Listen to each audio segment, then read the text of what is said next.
Sir, ma'am, there's been an incident inside. What kind of incident? Is everyone okay? It's contained. I need you both to come with me. Of course. Lead the way. I understand your concern. We're securing the area. What happened? Is anyone hurt? No injuries. A disturbance, but it's under control. Can we leave? This is frightening. Stay put. We'll escort you. I can't let you in. It's a closed hearing. My testimony is crucial. This is a mistake. Officer, please, he has to get inside. I'm sorry. My orders are clear. This isn't over. Sir, there's a situation inside. We need you to stay back. What situation? My family's in there. Oh my God, are they okay? Ma'am, please stay calm. We have it contained. We have to get them out. The badge on his chest, he believed, gave him the right to act as judge, jury, and executioner. Officer Derek Harlan was the kind of cop who thought he owned the roads of Pine Creek and harbored a particular hatred for outsiders driving luxury cars nicer than his own. But on one humid afternoon, Harlan made the biggest mistake of his life. Not only did he target an affluent black couple in a high-end SUV, he unknowingly declared war on two of the highest-ranking federal agents in the country. This is not just a story about police misconduct, it is the story of the most satisfying career-ending takedown you will ever hear, courtesy of karma. Buckle up. The heat in Pine Creek, Alabama did not just wrap around you, it crushed you like a wet wool blanket. It was the kind of small town where everyone knew everyone else's business, largely because there was not much business to know. At the center of this web stood Officer Derek Harlan. He had a prominent belly and a buzz cut that had receded halfway across his scalp. He wore his uniform tight, the fabric straining against a chest that had not seen a gym in years, but he made up for it with attitude. In Pine Creek, Derek was not just a patrolman, he was the guardian. He had been on the force long enough to know which drunk drivers to escort home and which ones to throw in the tank. He had a reputation, one he cultivated carefully. They called him the Hammer down at the town's dive bar, the Rusty Nail. He liked that. Hammers crushed things. One humid afternoon, Derek was parked in his usual hiding spot, a gravel pull-off concealed behind a massive billboard advertising Langley, personal injury attorney. He was sipping lukewarm sweet tea, sweat beading on his upper lip, watching interstate traffic filter onto Main Street. He was bored. Boredom was dangerous for a man like Derek Harlan. Boredom meant he started looking for trouble. That was when he saw it, a sleek black Range Rover, the latest model, gleaming so brightly the sun bounced off it like a mirror. It moved slowly and respectfully at the posted speed limit, but to Derek, that was the first red flag. In his mind, no one drove exactly at the speed limit unless they were hiding something. He narrowed his eyes, leaning forward over the steering wheel. The windows were darkly tinted, barely legal by Alabama standards, but he could make out the silhouettes. Two people. As the vehicle passed his hiding spot, a ray of sunlight pierced the windshield. Derek saw the driver, a broad-shouldered black man wearing sunglasses, one hand casually on the wheel. Beside him, a black woman looking at her phone or a map. The knot in Derek's stomach tightened. It was that familiar mix of jealousy and territorial aggression. Drug money, he thought instantly. It was a reflex, a well-worn neural pathway forged by years of unchecked prejudice. Who else drove a $100,000 car through Pine Creek in the middle of the week? No 9-to-5 worker bought that kind of vehicle. He did not run the plates. He did not wait for a traffic violation. He simply shifted into drive. Gravel crunched loudly as his patrol car shot onto the asphalt. "Dispatch, this is Unit 4 Alpha," he muttered into his radio without bothering to swallow the ice in his mouth. "I'm in pursuit of a suspicious vehicle, black Range Rover heading north on Main. Possible drug trafficking, 108 Alpha." The operator, Mrs. Higgins, responded with static. She did not ask for probable cause. In Pine Creek, Derek's hunch was probable cause. Derek activated his lights, but not the siren, just the silent threat of strobing authority. He accelerated, riding the Range Rover's bumper aggressively to intimidate them. "Run," he thought. "Give me a reason." The Range Rover did not run, it did not swerve. The driver calmly signaled right, methodically, and pulled over onto the dusty shoulder near the old Baptist church. Derek smiled. He had them. He checked his dash camera. It was on, but Derek knew the tricks. He angled his patrol car slightly so the camera would capture the suspect's door, while the audio could conveniently be temperamental if needed. He unbuckled his seatbelt and adjusted his duty belt. His hand rested on the grip of his Glock 17, not drawing it, just letting them know it was there. He approached the passenger side window. He preferred the passenger side. It threw people off balance and made them turn their backs. He rapped on the window with his knuckles. Bang, bang, bang. The window lowered smoothly. Inside, the air conditioning was blasting. The interior smelled of new leather and nothing else. The woman in the passenger seat turned to look at him. She had sharp, striking features. Her hair was pulled back in a neat professional bun, and she wore a navy blazer. She regarded him over the top of her sunglasses. Her eyes held no fear, only annoyance. "Is there a problem, officer?" she asked. Her voice was crisp, articulate, and accent-free. Derek hated that tone. It sounded educated. It sounded like she thought she was better than him.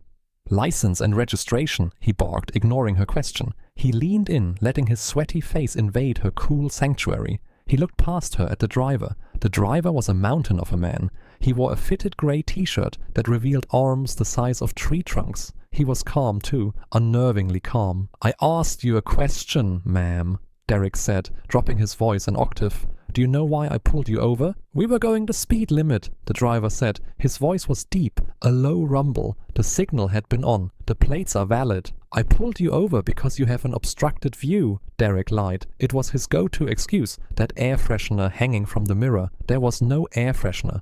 The driver glanced at the rear-view mirror, then back at Derek. "There is nothing on the mirror, officer." "Don't get smart with me, boy," Derek snapped. The slur slipped out easily, a casual display of power.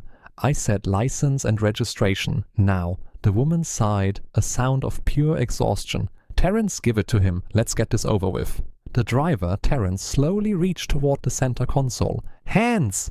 Derek shouted, stepping back and placing his hand on his weapon. "I want to see your hands. Put them on the dashboard, now." "I'm reaching for my wallet," Terrence said, freezing his movement. "I don't know what you're reaching for," Derek yelled, playing for the invisible audience of his dash camera, setting the stage for self-defense. "Both of you, step out of the vehicle." "Officer," the woman said, her voice turning icy. "This is unnecessary. We are complying." "Get out or I will drag you out," Derek roared. He was escalating the situation. He wanted a reaction. He wanted them to yell back, to resist. That would give him permission to do what he really wanted to do. Put them on the ground. Terrence looked at the woman. They exchanged a glance Derek could not decipher. It was not fear, it was silent communication. Protocol. "All right," Terrence said. "We're getting out." Derek backed up, his hand trembling over his holster. He was smiling inside. He had them. He was going to tear this fancy car apart, find the drugs he knew were hidden in the panels, and seize the vehicle. By tonight, he would be the hero of the station. He had no idea. He had just ordered the special agent in charge of the Atlanta field office and a senior prosecutor from the Civil Rights Division of the Department of Justice out of their vehicle. The heat slammed into Terrence and Lena Brooks the moment their feet hit the gravel shoulder. It was suffocating, but neither of them flinched. They stood beside the car with their hands clearly visible. "Separate," Derek ordered. "Hands on the hood." "Am I under arrest?" Terrence asked, without moving yet. "You are being detained for investigation," Derek spat. "Now do what I told you." Terrence placed his large hands on the hot metal of the hood. Lena did the same. Derek moved behind Terrence and gave his ankles a sharp kick to spread his legs. "Wider," he growled. He patted Terrence down, aggressively and intrusively. He checked the waistband, the pockets, the inner thighs, searching for a weapon or a baggie, something hard. He felt a hard rectangular bulge in Terrence's back pocket. "What is this?" Derek asked, triumph rising in his throat. "It is my wallet," Terrence said, "containing the identification you asked for." Derek snatched the wallet, but did not open it yet. He tossed it onto the hood of the car and moved to Lena. "Officer," Lena said sharply, "I do not consent to a search. You have no probable cause." "I have probable cause because you're acting nervous and your partner here is combative," Derek improvised. He reached for her. "Do not touch me," Lena said. It was not a shout, it was a command. He stopped. Derek froze for a fraction of a second. "Listen to me," Derek whispered, leaning toward her ear, smelling her expensive perfume. "You are in Pine Creek now. The Constitution ends at the county line. I can do whatever I want." He grabbed her arm and spun her. He searched her quickly and roughly. He felt nothing on her. Frustrated, he stepped back. "Stay right there. If you move, I will tase you. Do you hear me?" He walked toward the driver's door of the Range Rover. "You cannot search the vehicle without a warrant," Lena called out. "Probable cause," Derek shouted back. "I smell marijuana." "You are lying," Terrence said. "Neither of us smokes. This is illegal." "Tell it to the judge," Derek muttered. He dove into the car, rummaging through the center console. Candy, a charging cable, some papers, nothing. He opened the glove box. Insurance papers, rental agreement, wait, rental. He checked the agreement. Hertz, rented in Atlanta. Drug dealers always use rentals, he confirmed to himself. He reached under the driver's seat. His hand brushed something cold and metallic. Bingo. Derek's heart hammered against his ribs. He pulled it out. It was a SIG P320 matte black finish, standard capacity magazine. He stumbled out of the car, holding the gun up like a trophy. Gun? He screamed. Gun on the ground, now! He drew his own service weapon and pointed it at Terrence's chest. Terrence did not drop. He slowly rose from the hood, turning to face Derek. His face was set with dark, dangerous resolve. "Officer," Terrence said, his voice deadly calm, "lower that weapon. That firearm is legal." "Get down, or I will drop you," Derek yelled, shaking now. Adrenaline flooded his system.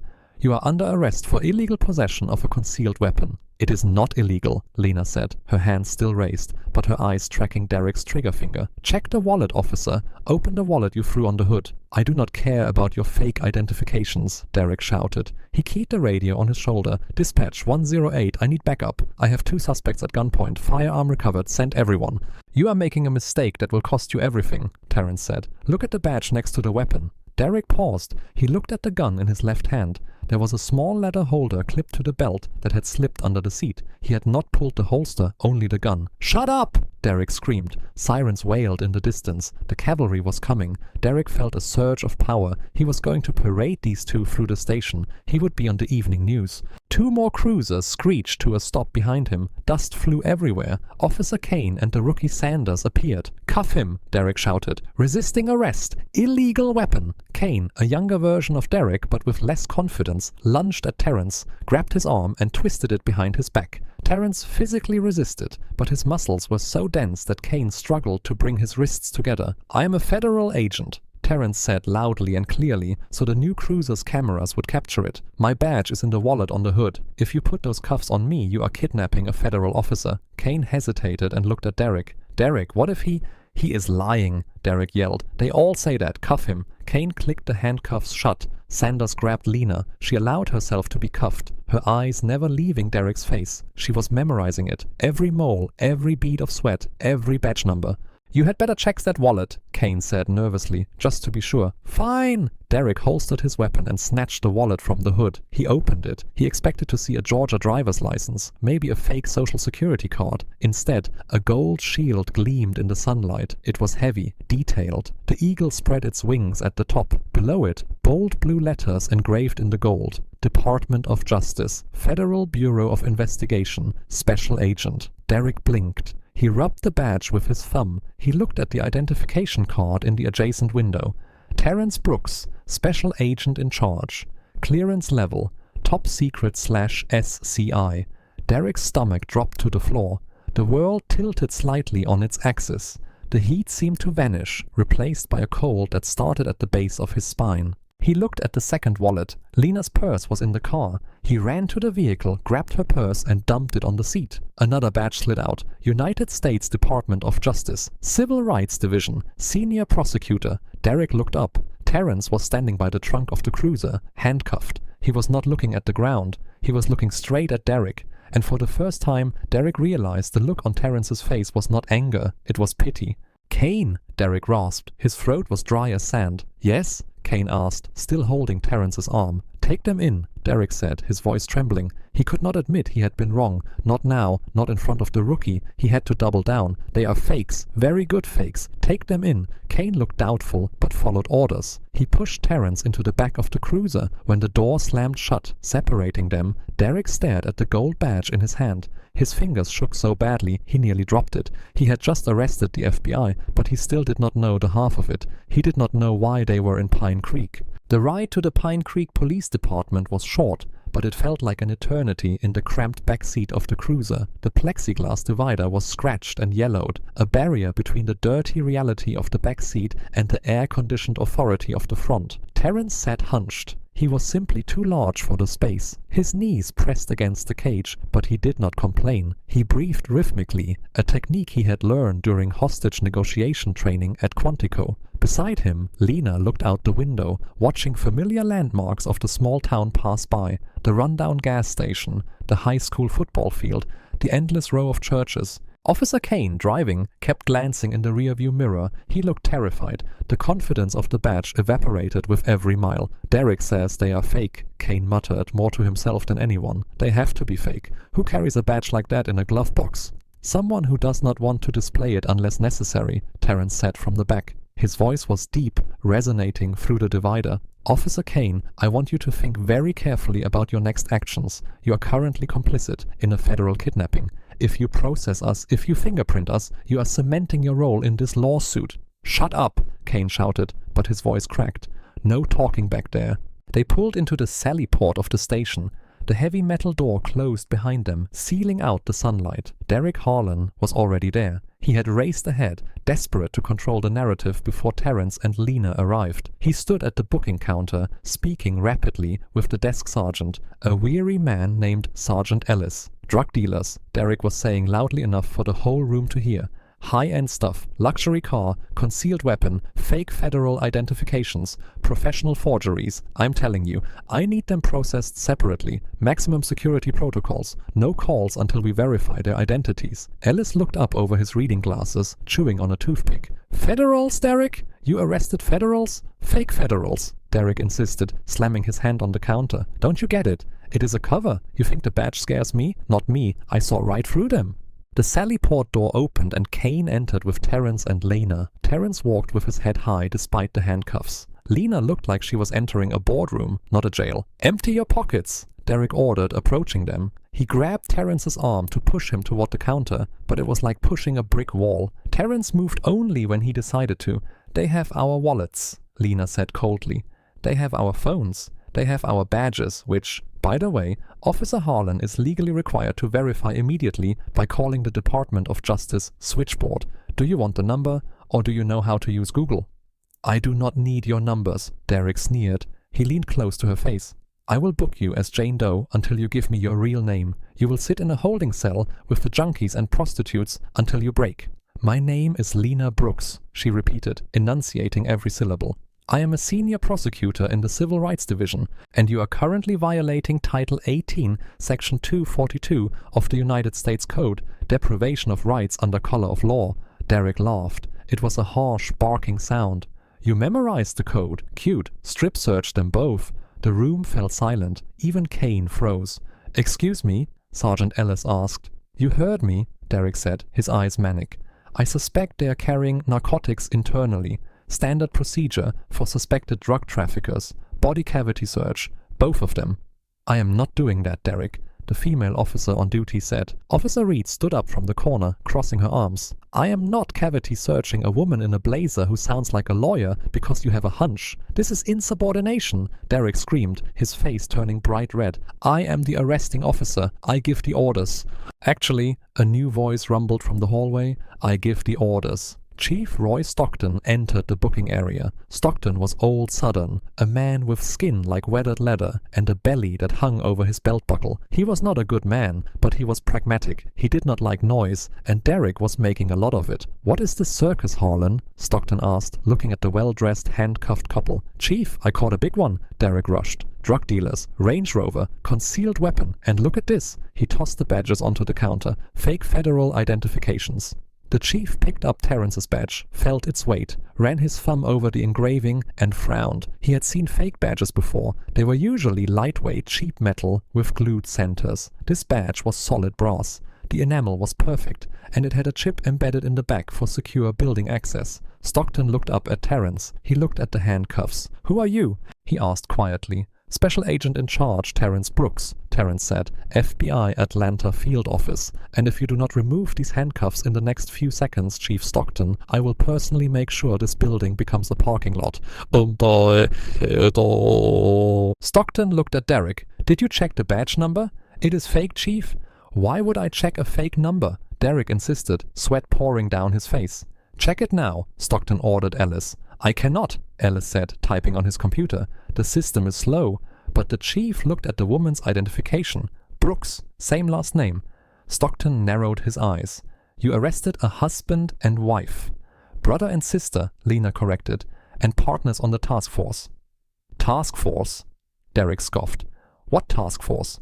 There is no task force in Pine Creek. Terrence smiled. It was a terrifying smile. That is because you are the target, Harlan. The air left the room. What did you say?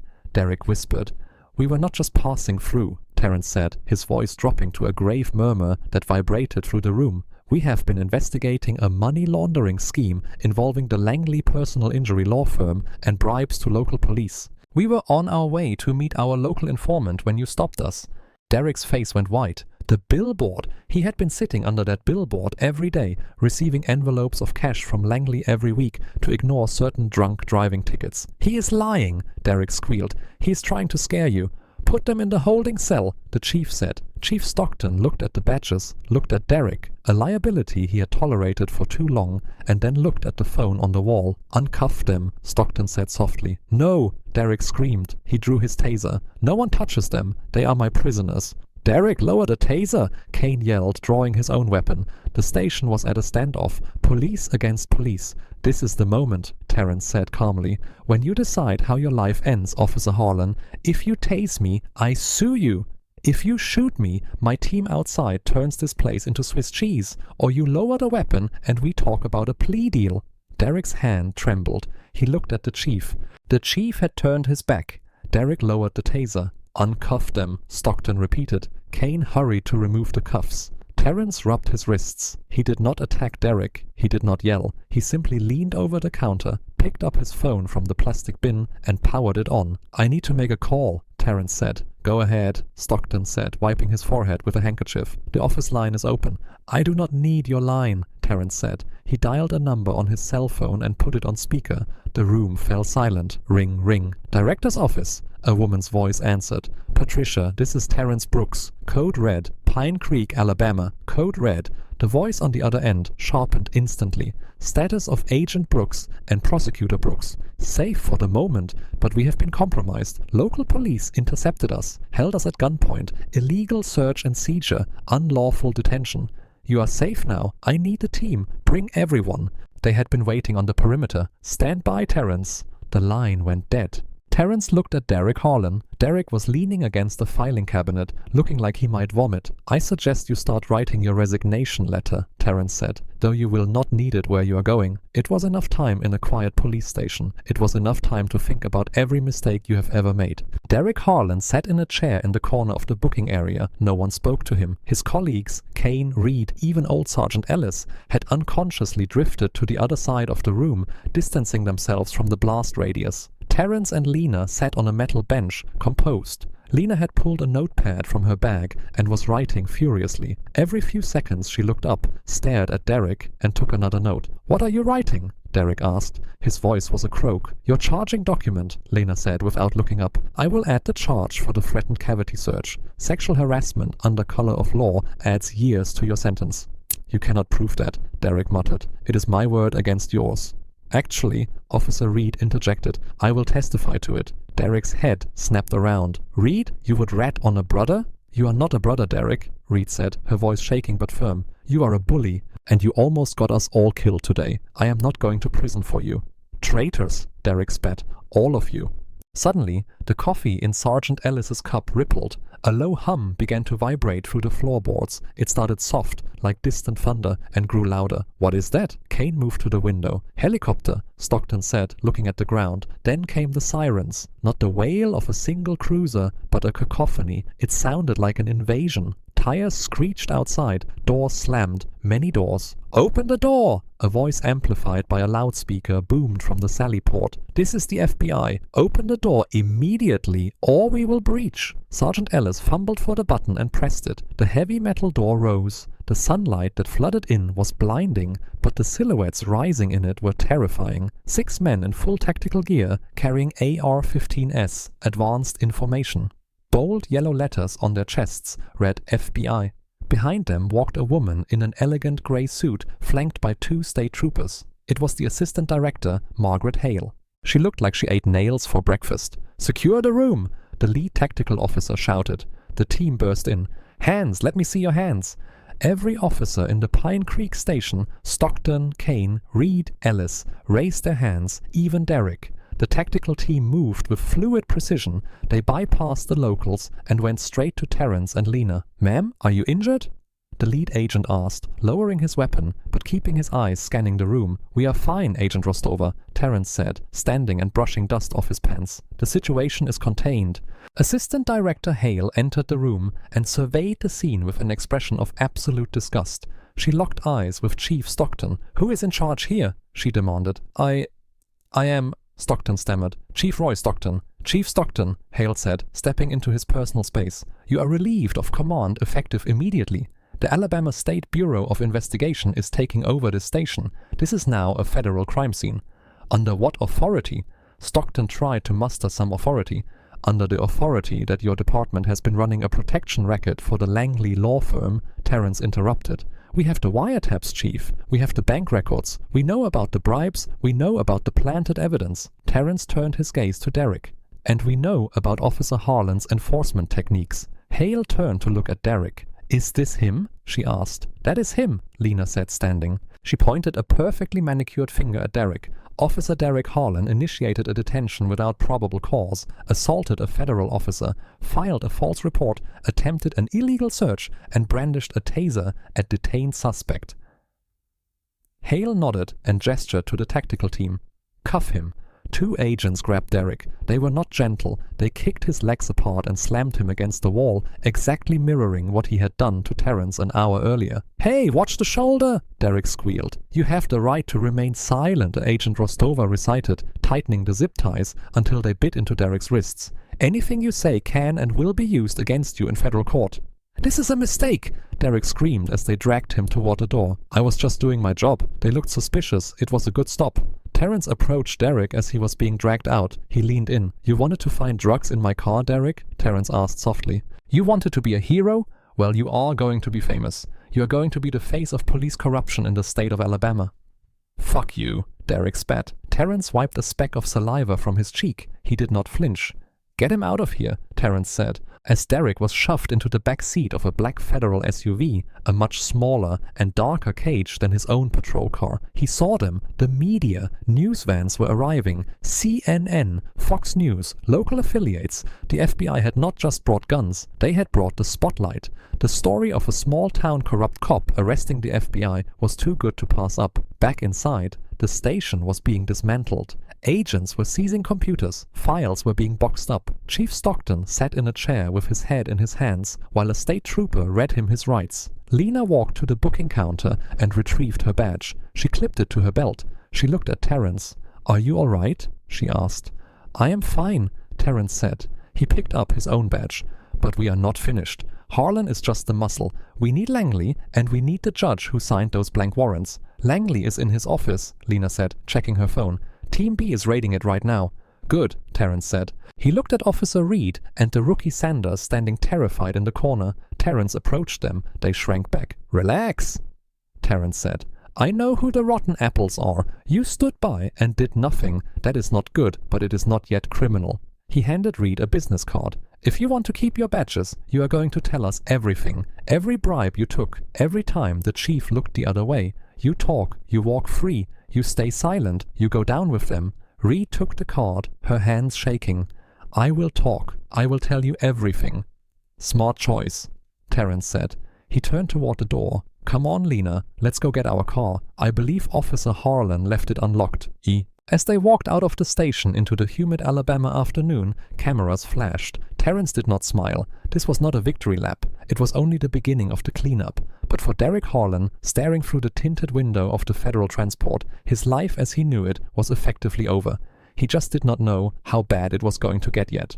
The federal courthouse in Birmingham, Alabama, was a stark contrast to the humid, dusty streets of Pine Creek. It was a fortress of marble and glass, cool to a comfortable temperature.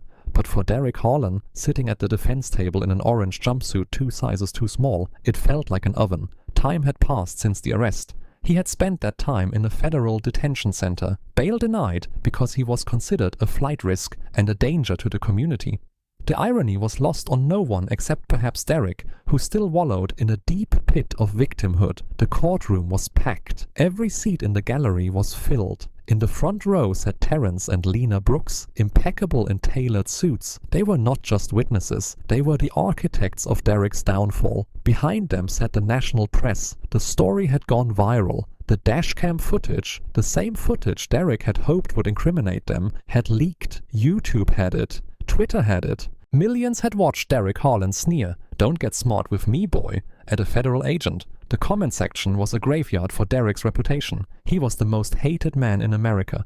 "All rise," the bailiff announced. The Honorable Judge Evelyn Vance entered. She was known as the Scalpel for her ability to cut through legal nonsense. She tolerated no theatrics. Derek's lawyer was a court-appointed public defender named Mr. Finch. Derek had tried to hire Langley, the personal injury attorney he had protected for years, but Langley was not returning calls. "Mr. Finch," Judge Vance said, adjusting her glasses, "we are here for the suppression hearing. You argued that the dashcam footage should be inadmissible." "Yes, Your Honor," Finch said, sweating. "My client argues that the audio was altered, that he never used racial slurs, and that Agent Brooks provoked the confrontation to entrap a local officer." Judge Vance looked over her glasses. At the prosecution table, Lena Brooks stood. She was not prosecuting this particular case. That would be a conflict of interest. But she was assisting the U.S. Attorney, David Ross.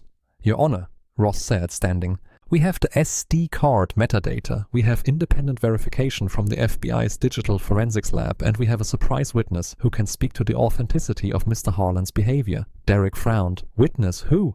"Call Arthur Langley to the stand," Ross said. Derek's heart stopped. Langley. The back doors opened and Arthur Langley entered. He no longer looked like the confident billboard lawyer. He looked shrunken. He was wearing a wire that had been removed, but he was clearly cooperating. He avoided looking at Derek entirely. Langley took the stand. He was sworn in. "Mr. Langley," Ross began, "do you know the defendant?" "Yes," Langley said quietly. "That is Derek Harlan. He was on my payroll for years." A gasp swept through the gallery. Derek gripped the table. "Rat. Dirty rat." "And why were you paying Mr. Harlan?" Ross asked. "To target outsiders," Langley admitted, his voice trembling. "Specifically people driving expensive cars who appear to have insurance. He would stop them, harass them, maybe rough them up. Then he would send an associate to the jail to offer my legal services to sue the city. We would settle out of court, and Derek and I would split the settlement money. It was a shake and bake scam." "And did Mr. Harlan have any preference about who he targeted?" Ross asked. Langley hesitated, then looked at Terrence Brooks in the front row. "He targeted black drivers," Langley whispered. "He said it was easier to scare them. He said juries in Pine Creek would not believe them over a white cop." The courtroom erupted. Judge Vance slammed her gavel. Her face was a mask of fury. "Order! Order in this court!" The blood drained from Derek's face. This was no longer just a bad stop. It was a conspiracy. It was a hate crime. It was systemic corruption. "Mr. Finch." Derek's lawyer looked at Derek with disgust. He did not even bother cross-examining Langley. He knew the ship had sunk. Then came the hammer. Ross played the video again on the giant monitors. "We would like to replay the moment of the arrest once more, focusing specifically on the defendant's reaction to the badges." The video played. The sound of Derek screaming "gun" filled the room, followed by silence. Then Terrence's calm, authoritative voice, and finally Derek's face, enlarged and enhanced when he saw the FBI credentials. The fear in his eyes was not the fear of a man in danger. It was the fear of a bully who had picked a fight with a lion. "Mr. Harlan," Judge Vance said, looking directly at Derek, "I have seen enough. The motion to suppress is denied. The evidence stands, and frankly, if I were you, I would start praying for a plea deal, because a jury will bury you." Derek looked at Terrence. Terrence offered a small, polite nod. It was the ultimate power move. He was no longer angry, he was simply efficient. The sentencing hearing was a formality. The jury deliberated quickly. Guilty on all counts. Deprivation of rights under color of law, conspiracy to commit extortion, filing false police reports, assault on a federal officer. Judge Vance did not hold back. Derek Harlan has dishonored the uniform he wore. He has used the power of the state as a weapon of terror against innocent citizens. He has not only broken the law, he has shattered public trust. She sentenced him to federal prison without possibility of parole. Derek would be an old man when he got out, if he got out. He was processed out of the county jail and put on a bus. The transport was chained hand and foot, chained to the seat. The other prisoners on the bus looked at him. They saw the soft hands, the terrified eyes. They smelled the cop on him. Fresh meat, a tattooed man whispered 2 rows back. They arrived at a medium-security federal prison. It was not the white-collar camp Derek had fantasized about. Because of the violence charges and the use of a weapon, he was placed in general population. The intake process was a nightmare. They stripped him, ironically, the same thing he had tried to do to Lena. They sprayed him for lice. They gave him a uniform that smelled of industrial detergent and old sweat. "Name," the guard barked. He was a young black man, no older than the rookie Sanders back in Pine Creek. "Derek Harlan," Derek murmured. "I was a cop. I need protective custody. You cannot put me in general population." The guard looked up, recognizing the name. Everyone did. "Protective custody is full," the guard said, his face impassive. "Besides, protective custody is for people in danger. You are a tough guy, right?" The hammer. Derek shuddered. "Please, they will kill me." "Keep your head down and your mouth shut," the guard said, handing him a thin roll of a mattress. "Block D, move." Block D was a cacophony of noise, shouts, metal clanging against metal, the blare of televisions. As Derek walked down the tier, the noise diminished. Heads turned, eyes locked on him. News traveled fast in prison. They knew who he was. They knew what he had done. He reached his cell. It was a 6 by 8 foot concrete box. His cellmate was already there, doing push-ups on the floor. He was a massive man with a shaved head and Aryan Brotherhood tattoos covering his arms. Derek hesitated in the doorway. Maybe this will be okay, he thought. Maybe the white gangs will protect me. The cellmate stopped doing push-ups. He stood, wiping sweat from his forehead. He looked Derek up and down. "You the cop?" the cellmate asked. "Ex," Derek corrected quickly. "I was set up, just like you guys." The cellmate laughed. It was not a friendly laugh. "We do not like cops in here," the man said. "But we especially do not like cops who make the news. You bring heat, you bring lockdowns." "I can pay," Derek said desperately. "I have money stashed outside." "Your money is gone, Harlan." A voice came from the walkway. Derek turned. Standing at the bars of his cell was a group of 3 inmates. One was Latino, small but with shark eyes. "We saw the news," the Latino inmate said. "The feds seized everything. Your house, your truck, your pension. You have nothing left." Derek sank onto his bunk. It was true. The civil asset forfeiture laws, the same laws he had used to steal money from drug dealers, had been turned against him. Terrence and Lena had filed a civil suit alongside the criminal case. They had stripped him of everything. Then the cellmate cracked his knuckles. "You are broke, you are a cop, and you are famous. That is a bad combination, Derek." That first night, the lights went out. The darkness was total. Derek lay on his bunk, staring at the concrete ceiling. He could hear the breathing of the man below him. He could hear the shouts from the tier below. "Hey, Officer Harlan, arrest me right now!" Someone yelled into the darkness. Laughter echoed through the block. Derek closed his eyes and saw the Range Rover. He saw the sun gleaming on the black paint. He saw Terrence's calm face. "Why didn't I just let them go?" he thought. "Why did I have to be the big man? Regret is a bitter pill, but in prison it is the only medicine you get." The next morning, Derek went to the cafeteria for breakfast. He tried to sit alone. He set down his tray, watery oatmeal, and a hard biscuit. He felt a shadow fall over him. He looked up. It was not an inmate. It was the warden. "Harlan!" The warden said. "Yes, sir." Derek stood. "Old habits." "You have a visit. Legal visit," the warden said. "Follow me." Derek was led to a private room. He entered expecting to see Mr. Finch. Instead, sitting at the metal table looking relaxed and healthy, was Terrence Brooks. Derek stopped. The guard closed the door behind him. "What are you doing here?" Derek asked, his voice trembling. "I promised I would see this through to the end," Terrence said. He did not look angry. He looked at Derek the way one might look at a specimen in a jar. "I wanted to see if the system worked." "You ruined my life," Derek whispered. "No, Derek," Terrence said firmly. "You ruined your life. I just turned on the lights. You were the one doing dirty things in the dark." Terrence slid a paper across the table. "What is this?" Derek asked. "It is a proffer letter," Terrence replied, "from the Department of Justice. We are offering you a deal, a reduction in your sentence." Derek's eyes widened in surprise. "What?" "Because Langley was only the middleman," Terrence said, leaning forward. "We want the judge. We want the mayor. We want the entire network in Pine Creek. You know where the bodies are buried, Derek. You were the one handling the money." Derek looked at the document. If he talked, he could shave years off his sentence. He could be moved to a safer prison. But if he talked, he would be a snitch. And snitches in prison. "If I talk," Derek said, feeling sweat bead on his lip, "they will kill me in here." "And if you do not talk," Terrence replied, standing and buttoning his suit jacket, "you will rot in here. And from what I saw in the cafeteria, I do not think you will last long." Terrence knocked on the door to call the guard. Think about it, Derek. You have 24 hours. The offer expires when I get back to Atlanta. Terrence left. Derek was left alone in the room with the paper. The choice was his. Be a rat and live in fear, or be a convict and die there. He looked at the signature line on the document, United States of America versus Derek Harlan. He picked up the pen. The pen felt heavier in Derek Harlan's hand than his service weapon ever had. He stared at the plea agreement on the metal table in the prison visiting room. The hum of the fluorescent lights overhead was the only sound, an exasperating buzz that seemed to drill into his skull. Snitch. The word echoed in his mind. In the culture of the Pine Creek Police Department, being a rat was worse than being a criminal. But as Derek sat there shivering in his ill-fitting prison jumpsuit, a bitter understanding finally washed over him. Where was Chief Stockton? Retired with a full pension before the charges, or so he hoped. Where was the mayor? Probably playing golf at the country club, claiming ignorance. Where was Langley? Singing like a bird to save his own skin. Loyalty was a lie. It was a currency the rich used to buy the silence of the poor. Derek had been the loyal soldier his whole life, the hammer crushing anyone who threatened the status quo. And what did he have to show for it? A 6x8 cell and a terrifying Aryan cellmate who wanted him dead. Derek uncapped the pen. Fuck it.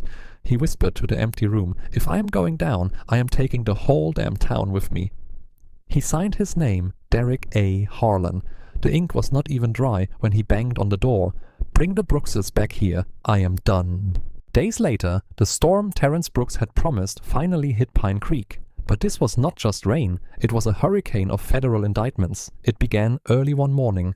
The town was waking up, coffee brewing in the diner, school buses idling. A caravan of black SUVs, unmarked vans, and armored trucks rolled down Main Street. This time they did not stop at the station, they went straight to the top. Target 1, the courthouse. FBI agents burst into the chambers of Judge Ellis Bannister. Bannister, a man who had sat on the bench for decades, signing blank warrants for Derek Harlan to fill in later, was dragged out in his pajamas. They caught him shredding documents in his office. The image of the distinguished judge in a silk robe being handcuffed on his lawn was broadcast live by news helicopters. Target 2, City Hall. The mayor was in the middle of a televised press conference denying any knowledge of corruption when Terrence Brooks stepped onto the stage. Mayor, Terrence said, his voice carrying without a microphone. Federal warrant. The mayor froze. You cannot do this here. I am the mayor. You are a racketeer, Terrence corrected. We have the ledger. Derek gave us the ledger. Bribes from construction contracts, payoffs from the vehicle impound lot, the cut you took from every settlement Langley made. It is over.